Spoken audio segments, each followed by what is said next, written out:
Come, let us adore him. Come, all ye faithful. Come, let us adore him. Is that all you know from that song? Yes. Us two live. Those are the only words I know. Happy birthday, Carmi, by the way. Yesterday, happy birthday, Carmi. Yeah. I saw the cake. The cake looked very nice. It looked very good. Very happy day for Carmi. I will argue that I had a better day than Carmi. You both got presents. That's right. And Too many presents, I would say. Yep. That was I also love that you're like, hey, it's my daughter's 5th birthday. I'm gonna come on for clickbait for like 20 minutes. As soon as I'm done, I see you going live. And I was trying to explain to Maya, that's how important this news is. Yeah, it's I realized something yesterday. It's just like the dedication to this medium. Sometimes in the middle of your daughter's 5th birthday, when you're preparing dinner for your entire family, you just have to stop and go and do the video about the thing that happened. I was cutting potatoes while it happened. Calculus. And I just looked at my phone and I was just heard me say to myself, this can't be happening right now. Dude, Scooter thought I was kidding. So I bet. Johnny called me and I didn't see the call because my phone has been on silent for like 5 years. But he called me and I was like, oh, that's weird. Oh, no, let me check. And I was like, oh my God, because I saw the notification and then I had to do the checks. I was like, is this the real Ian Rappaport? I was like, is this real? Does that actually say Packers on it? And once I did, I literally turned to Scooter and I was like, I know you're going to think I'm joking. It just happened. And then we went live. Yeah, dang. What timing. I've never felt so bad for not being in clickbait in my life. Yeah, it was it was like I was running errands. I was just like, I'm not going to be able to do it today. Yeah. I was like, I really want to, but a nice day. You know, we decided a while ago we're going to have everybody over. And then it happened. I was like, fuck it. I'm just going to put everything on hold for an hour here. And to be fair, it is one of the most insane trades that we have gotten like ever. So I felt like it was the most surprising football news to happen in August since Andrew Luck retired. Ooh, I like that. And it wasn't surprising in the way like where that came out of like left field. Sure. It was surprising that Jerry actually did this, that he decided, that he convinced himself that this was a good idea. And I watched through. Did you watch the press conference? I watched through most of that this morning, and I'm just like, oh man, dude. Oh man, that live chat was screwed. That live chat was tough. I think I'm still in shock. Sure, like, I can't believe that it's my team. Yeah, that happened to, because the Packers. If you're a Packers fan, every single offseason, whenever there's like a trade, it's like, oh well, the Packers were in on every trade, right? Oh, Goody had this offer or was in on it, but it didn't. But the fact that they made this trade. And the fact that the Cowboys I think I'm more stunned that the Cowboys actually did it.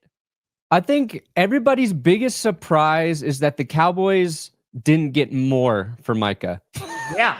You rarely see like a trade this big, and at least like some people aren't going, you know what, that's kind of a lot to give up for this guy. Like I like the trade, but this is kind of steep. Who knows how? Nobody is saying that. I was talking to my dad this morning, Cowboys fan. And he was like, if we got like 3 first-round picks, I'd be like, okay, maybe a couple players, maybe Rashawn Gary and Kenny Clark. We didn't come together. I want me some glory hole. That has been on my mind since all spring. I want me some glory hole, and that goes both ways. Goes them and me. That's a phenomenal edit. Oh, I was this morning. So not only is yesterday, we're doing Carm's birthday. Will, who helps me write through so many scripts, sure, he's out of commission on his way to Europe. So he's on a plane. He doesn't even see that shit until he lands in England. So I'm like, I saw Johnny post a video on Twitter last night. Yeah. And I was like, can I have this? And then he messaged me. He's like, do you mean, can you use the video? I'm like, yeah. And I was like, if you made that for Tom, then, don't worry about it. But he's like, no, this was just for love of the game. Yeah. So Packers fans are so excited. You got guys out there just excitedly editing together hype videos. Yes. And I already love Johnny. Like, we both love Johnny. But I've never been just like, that's what this shit is all about. That's respect. It's like 11 o'clock his time and he's firing off like Packers edits just because he wants to. Not for you or for me, but because he loves his team so much. Of the game, like, baby. Barks, you're a dog. You're a dirty dog, Barks. I can't believe we have Micah freaking. I said this in the reaction video yesterday, and that is a true statement. I did this in like Madden 23, and I traded for Micah Parsons, and I was like, haha, this is so much fun to play. This is real now. And it's so crazy because one, you don't expect this, but these kind of trades don't happen. So it's a Blue Shoe was just talking about in the chat. Like this was like the Khalil Mack trade because Khalil Mack, I think, was 27 when he got moved. Right. Yeah. And that was for even more than what the freaking Cowboys got for Micah Parsons. Yeah. We were working on a video about like every team's biggest mistake in the last 5 years. Yeah. We did a similar one like 4 years ago. So I was like, this is probably a time to redo it. And in that video, for the Cowboys, I was like, probably the worst decision they made was trading Amari Cooper and not getting the appropriate value for Amari Cooper. Not anymore. And like, but that like reiterates the point, like Jerry doesn't know what he's doing. Because right after Amari Cooper was traded back then, Tyreek Hill and Devontae Adams go. Yep. For first round picks, more first round picks. Like his assessment of what Amari Cooper's value was far from what it actually was in the NFL market. And this with Micah it's the same, but it's way worse because receivers are a little bit easier to replace. And the time that he did this trade limited the number of trade partners as well, right? Because these teams had to have the right money. Yep. And then like Jerry going in this press conference and saying, like he was saying like, I could have had him signed back in April. Well, then why didn't you? Dude. He's like, then he's like, this was actually part of the plan the whole time. He's just like, he's just talking and he's negating his own points. He's exposing himself. Yeah. It's sad. It's honestly kind of sad to watch. Well, I mean, he will be running for president in 2028, but I feel like for Jones, like listening to Daily Dose, happy birthday, by the way. I feel like it came up again because he's saying that they were having conversations, right? They had it was between Micah and Jerry about contract stuff, and they were going back and forth. And then he handed it off to Steven, and then they went back and forth. And then later he went to his agent and was like, okay, let's start negotiating. And in Jerry's mind, this is his words, he's like, it was already done. Like, we already did it. Yeah. And that's not how the NFL works. And I saw a clip today from Des Bryant when he was talking about it, and now he was talking to Jerry Jones, and he was trying to negotiate a contract with him. And Des Bryant goes, hey, Jerry, you see that field down there? He goes, do you think you could cover me one-on-one? And Jerry Jones like, no, I couldn't do that. He goes, so what makes you think I can negotiate this contract with you? Yeah. And then Jerry then starts talking about trades and stuff like that. And it's like, man, like I get it. Jerry Jones is very old school, right? You know, he was there land before time. I get it. But that's just not how the NFL works. And you have to go through an agent if they have an agent. And yeah, was it Lamar Jackson doesn't have an agent? Yeah. Right. This would have worked with Lamar Jackson. You know, like you could work there because he didn't have an agent. But this, and for that to be the point, and let's just be very honest here. Like I love Kenny Clark. I think I can't wait for him to come back, get retired in the Packers Hall of Fame. Like he is a phenomenal player. He's been great for the community. I have loved every second of Kenny Clark. I wish we finally got somebody next to him, you know, that could stop the run with him. But unfortunately, that wasn't the case. But turning 30 years old, his contract is getting worse and worse, and he's coming off his worst season. And Jerry's on here saying, well, we got a Pro Bowl player. He's like, we got to stop the run. Like, I don't trade Micah Parsons? Yeah. I don't know what you do with that. Yeah, man. And I get it, like the mentality, like, because they haven't stopped the run, right? Because look at the Green Bay Packers. When they beat their ass in the playoffs, they just ran it down their throat, right? Because they basically had no middle linebackers to cover the field, and they were using, you know, safeties to be their linebacker, the whole 9 yards. Micah Parsons, and you could be critical about Parsons in big games, right? And people point to like, oh, 1 sack in 4 playoff games, what have. There are two people in NFL history, and this stat's been thrown around, that have at least a dozen sacks in each of their 4 years. And that's Reggie White and it's Micah Parsons. Yeah. Like, this guy is a game changer, and he's in the prime of his career. And I was talking about this last night. This contract is going to get overshadowed.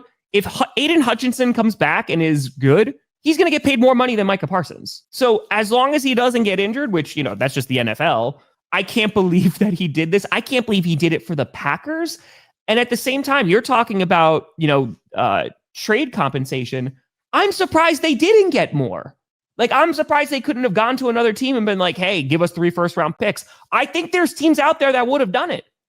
But he's like, I want a run stopper, even though Kenny, again, wasn't the best in that. Yeah, Micah's actually graded higher than Kenny at stopping the run over the last 4 years. I don't get it.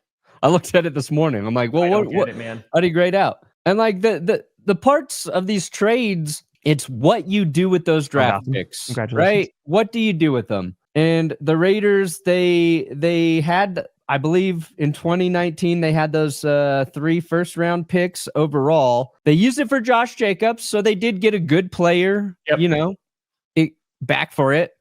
But they had Damon Arnett, a very infamous bust and head case for the Raiders. Brian Edwards, like, they didn't do shit with the picks that they got back for Khalil Mack. And I think if you look at the Cowboys draft history, you're, as a Cowboys fan, you probably don't feel good about Jerry Jones' ability to replace Micah. And on top of that, a decision like this, you want to replace a guy like Micah in this last draft if you can. You want this information for your football team in April, because you also have a new head coach leading your team this season. And call me crazy, but getting rid of your best defensive player a week before the season starts with the new head coach smells like a recipe for disaster. And Jerry, in his press conference, said, you know, I confer with the people in my organization, and everybody in this building was unanimous that this was the best decision for the Dallas Cowboys. Bullshit, Jerry. You got a bunch of people afraid to tell you no, or you're just straight up lying to us about the process. Because if I was a fucking head coach in the NFL, there is not a single part of my football brain that would go, you know what? We can be better this year without Micah Parsons. Do it, Jerry. Nobody would say that. Nobody. No. If we got Scooter out there losing his mind. Dude, Scooter was done. Scooter's done. He goes, I'm Jerry Jones. He goes, nope. That's the most Cowboys colored glasses fan you're going to get out there. Yep. We've talked to him pretty much every week for the last 3 or 4 years, and he's positive, optimistic. He'll spin it to that. This time he's like, no, this is bad. This is bad. But it's exactly what you're saying, right? And it is the Family Guy meme of just like, oh, well, we got these first round picks, which, by the way, even if the Packers don't win a Super Bowl, they've been picking in the 20s. Yeah, it's for okay. So 2 first round picks at the end of the round. Okay, you're not getting the Saints picks. Yeah, man. And it is exactly what you said, because if you were gonna trade Micah Parsons, it was kind of like what we were talking about Trey Hendrickson, right, with the Bengals, and those are 2 very different players. But it's like, okay, you do it before the draft, you recap all this draft capital, and then you're able to potentially fill the gaps there. Yeah. The odds of you drafting another Micah Parsons at the end of the first round, they're slim. Not great, Bob. Not great.